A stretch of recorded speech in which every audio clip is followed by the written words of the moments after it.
99% pharmacy वाले ये 8 government jobs नहीं जानते हैं जो फार्मेसी कर चुके हैं।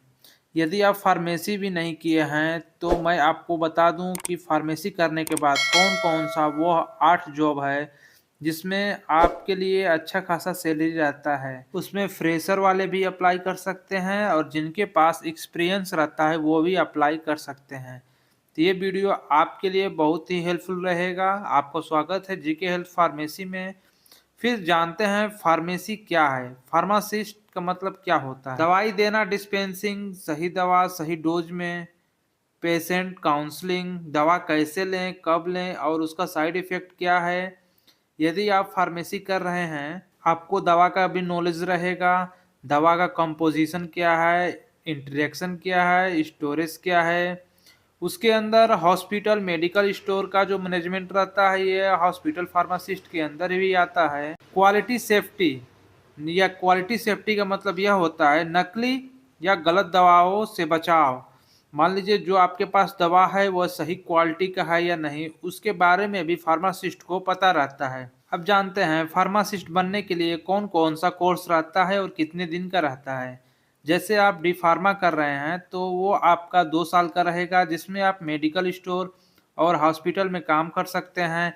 बी फार्मा रहेगा, बी फार्मा आपका 4 साल का कोर्स रहेगा। बी फार्मा आप करने के बाद इंडस्ट्री के अंदर क्यूए हो गया, क्यूसी हो गया, मार्केटिंग हो गया, हॉस्पिटल हो गया, इसमें आप कर सकते हैं। उसके बाद आप एम फार्मा कर सकते हैं। एम फार्मा करने पर आप इस पर स्पेशलाइजेशन यानी आप किस सब्जेक्ट से स्पेशलिस्ट होना चाहते हैं उसके बारे में एम फार्मा में आपको कराया जाएगा। जैसे कि आप रिसर्च में जाएंगे, टीचिंग में जाएंगे, इंडस्ट्री में जाएंगे। फिर आपका आ जाएगा फार्म डी। फार्म डी करने के बाद क्लिनिकल फार्मासिस्ट या हॉस्पिटल बेस्ड। ये पॉइंट हो गया फार्मासिस्ट बनने के लिए क्या जानकारी रहता है और कोर्स कितने दिन का रहता है। अगला पॉइंट देखते हैं कि वो 8 गवर्नमेंट जॉब कौन सा है जो फार्मेसी करने के बाद वो आप अप्लाई कर सकते हैं, चाहे आप डी फार्मा करें या फिर बी फार्मा करें या फिर एम फार्मा करें। ड्रग इंस्पेक्टर, ड्रग इंस्पेक्टर के अंदर क्या मेडिकल वर्क रहता है, एलिजिबिलिटी क्या है और सैलरी क्या है। मेडि मेडिकल वर्क बहुत कम रहता है। काम क्या होता है ड्रग इंस्पेक्टर का? मेडिकल स्टोर, फैक्ट्री का इंस्पेक्शन करना, ड्रग क्वालिटी चेक करना, जो भी दवा बन रहा है उसका क्वालिटी चेक करना कि वह सही क्वालिटी का है कि नहीं। लीगल एंड डॉक्यूमेंटेशन वर्क, जो आपका डॉक्यूमेंट्स हैं, जो आपकी दवा बनने के लिए जो डॉक्यूमेंट्स यूज़ किया जा रहा है, जो भी आपका लीगल, उसका इंस्पेक्शन करना, उसको चेक करना। एलिजिबिलिटी क्या है इसका, मतलब इसको कौन कौन से लोग अप्लाई कर सकते हैं। तो बी फार्मा और एम फार्मा वाले दोनों अप्लाई कर सकते हैं। एक्सपीरियंस रिक्वायर रहता है कुछ एग्जामों में, जैसे इसका 1 साल या 2 साल का एक्सपीरियंस रिक्वायर रहता है। इसका सैलरी क्या रहता है, 45,000 से लेके 80,000 तक पर मंथ रहता है। आइए अब सेकेंड पॉइंट देखते हैं। Pharmacist in government medical store या वेयर हाउस, इसमें मेडिकल वर्क क्या रहता है, बहुत कम रहता है। ड्रग स्टॉकिंग करना रहता है, इन्वेंटरी मैनेजमेंट करना रहता है, या फिर जो आपके मेडिकल के अंदर जो भी दवाई रहती हैं उसको मैनेजमेंट करना रहता है। रिकॉर्ड्स जो रहता है दवाई का उसको मेंटेन करना रहता है।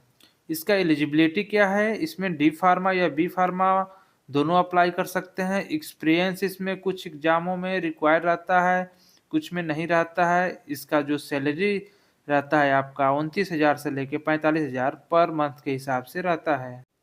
नेक्स्ट पॉइंट देखते हैं अब। फार्मासिस्ट इन रेलवे, इसमें जो मेडिकल वर्क रहता है वो लिमिट रहता है। काम क्या होता है इसके अंदर, रेलवे हॉस्पिटल डिस्पेंसरी, मतलब कि जो रेलवे का हॉस्पिटल्स रहते हैं उसके अंदर जो दवा डिस्पेंस करना रहता है। इसके अंदर फिक्स टाइमिंग रहता है, इमरजेंसी रेयर रहता है या कभी इमरजेंसी में भी आपको जाना पड़ सकता है। एलिजिबिलिटी क्या है, कौन कौन अप्लाई कर सकते हैं, डी फार्मा या बी फार्मा वाले दोनों अप्लाई कर सकते हैं। यह अधिकतर आपका डिस्पेंसरी का काम रहता है तो आप डी फार्मा वाला ही अधिकतर अप्लाई करते हैं। इसका सैलरी क्या रहता है, 45,000 से 80,000 तक रहता है पर मंथ। नेक्स्ट पॉइंट है ESIC फार्मासिस्ट। ESIC को बोलते हैं employees state insurance corporation. Medical work जो रहता है वो मॉडरेट रहता है। काम क्या होता है? ईएसआईसी हॉस्पिटल डिस्पेंसरी रहता है। लिमिट पेशेंट लोड रहता है। एलिजिबिलिटी क्या है इसका? डी फार्मा बी फार्मा दोनों अप्लाई कर सकते हैं। सैलरी इसका क्या रहता है? 40,000 से 55,000 तक। नेक्स्ट पॉइंट हम लोग देखते हैं। AIIMS pharmacist. एम्स का फुल फॉर्म होता है all India institute of medical science. Medical work इसका क्या रहता है? मॉडरेट रहता है। काम क्या होता है इसमें? ओपीडी आईपीडी डिस्पेंसिंग रहता है। जो भी एम्स के अंदर जो भी मेडिकल स्टोर्स रहता है ओपीडी आईपीडी डिस्पेंसिंग करना रहता है। इसमें शिफ्ट वाइज काम होता है। एलिजिबिलिटी इसका क्या रहेगा? डी फार्मा बी फार्मा दोनों अप्लाई कर सकते हैं। फार्मेसी काउंसलिंग रजिस्ट्रेशन होना चाहिए। जो भी फार्मासिस्ट अप्लाई कर रहे हैं उनका रजिस्ट्रेशन नंबर बहुत ज़रूरी रहता है।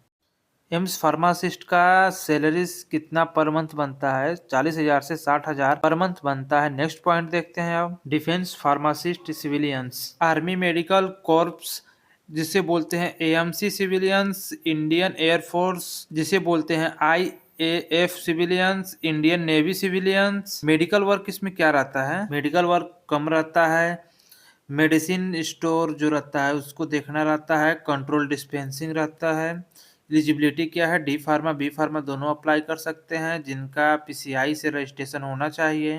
जो डिफेंस फार्मासिस्ट का जो सैलरी रहता है 29,000 से 45,000 पर मंथ रहता है। नेक्स्ट पॉइंट देखते हैं। ड्रग कंट्रोल ऑफिसर जिसको बोलते हैं डीसीओ। डीसीओ फार्मासिस्ट के नाम से वैकेंसी आता है। मेडिकल वर्क नहीं रहता है। Drug act enforcement inspection and documentation legal action. इसका एलिजिबिलिटी क्या रहता है? कौन कौन अप्लाई कर सकते हैं? B pharma M pharma. Experience as notification जो भी आपका वैकेंसी में रहेगा कि इतने साल का एक्सपीरियंस चाहिए उसके अकॉर्डिंग आपको एक्सपीरियंस अटैच करना रहता है। जो भी फार्मासिस्ट अप्लाई करेंगे उनका पीसीआई अप्रूवल नेसेसरी रहेगा। सैलरी क्या रहेगा उनका? 40,000 से 90,000 पर मंथ के हिसाब से रहता है। नेक्स्ट एंड लास्ट पॉइंट देखते हैं।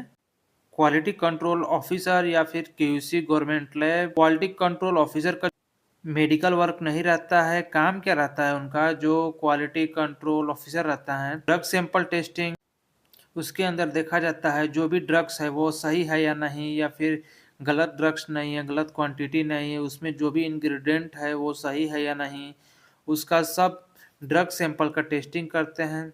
लैब डॉक्यूमेंटेशन होता है। जो भी लैब्स वगैरह वो प्रॉपर तरीके से बना है या नहीं उसका लैब डॉक्यूमेंटेशन चेक किया जाता है कि लैब प्रॉपर अच्छा तरीके से है या नहीं, उसका डॉक्यूमेंट पूरा है या नहीं। जो भी मशीन है वो मशीन उनका प्रॉपर डॉक्यूमेंट्स हैं या नहीं, कि आखिर वो मशीन कब की हैं, ज़्यादा पुरानी तो मशीन नहीं है, प्रॉपर वो काम कैसे करती हैं, हर एक डाटा रहता है लैब डॉक्यूमेंटेशन के अंदर। इसका एलिजिबिलिटी क्या रहता है? इसमें बी फार्मा एम फार्मा दोनों अप्लाई कर सकते हैं। लैब एक्सपीरियंस प्रेफर होता है। जैसे ही आपका क्यूसी ऑफिसर का जो भी वैकेंसी आता है उसमें जो लैब एक्सपीरियंस रहता है वो मांगा जाता है, तो आपको अटैच करना रहता है वो कितने साल का आ जाएगा। इसका सैलरी क्या रहता है? 40,000 से 70,000 पर मंथ के हिसाब से रहता है। अब आप बताइए आपका कौन सा टॉपिक पर वीडियो चाहिए। मेरा ये वीडियो आपको अच्छा लगा है तो मेरे इस चैनल को सब्सक्राइब कर लीजिए और बेल का आइकन दबा दीजिए ताकि ऐसे मैं इंफॉर्मेटिव वीडियो